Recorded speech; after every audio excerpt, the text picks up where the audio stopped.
السلام علیکم دوستو، اپنا پاکستان کی ایک اور ویڈیو میں خوش آمدید۔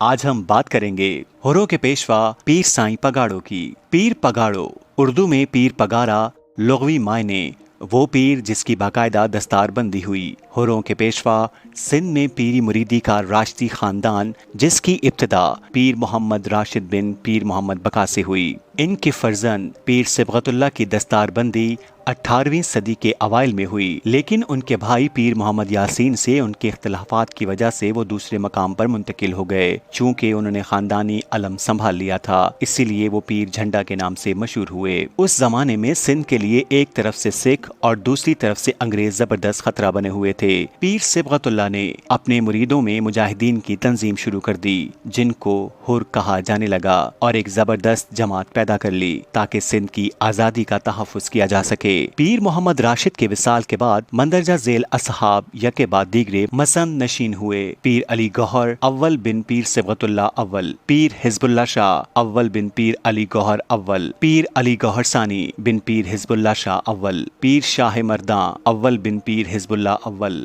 پیر صبغت اللہ بن پیر شاہ مرداں اول۔ پیر صبغت اللہ ثانی نے ہوروں کی تنظیم پر خاص توجہ دی۔ دوسری جنگ عظیم کا زمانہ تھا۔ انگریزوں نے پیر صاحب کو گرفتار کر کے مقدمہ چلایا اور انہیں سزائے موت دے دی گئی۔ ان کے دو بیٹوں کو تعلیم کے لیے انگلستان بھیج دیا گیا اور ان کا مرکز پیر جو گوٹ جو خیرپور سے 18 میل کے فاصلے پر ہے تباہ کر دیا گیا۔ اس پر قدرتاً ہوروں کا اضطراب بڑھ گیا۔ قیام پاکستان کے بعد پیر صبغت اللہ کے بڑے فرزند پیر سکندر شاہ کی مسند نشینی کا فیصلہ ہوا اور وہ پیر شاہ مرداں ثانی کے لقب سے آبائی گدی پر بیٹھے۔ پیر شاہ مرداں 22 نومبر 1928 کو پیر جو گوٹ میں پیدا ہوئے۔ ابتدائی تعلیم سندھ میں حاصل کی۔ آپ کو بچپن میں ہی انگریزوں نے حصول تعلیم کے لیے انگلستان بھیج دیا تھا۔ قیام پاکستان کے بعد حکومت نے پگاڑا خاندان کی سابقہ قومی خدمات کے اعتراف کے طور پر آپ کو لندن سے واپس بلا لیا۔ 4 فروری 1952 کو گدی نشین ہوئے۔ 1965 اور 1971 کی پاک بھارت جنگوں میں آپ کے مرید ہوروں نے بھارت کے خلاف اعلان جہاد کیا۔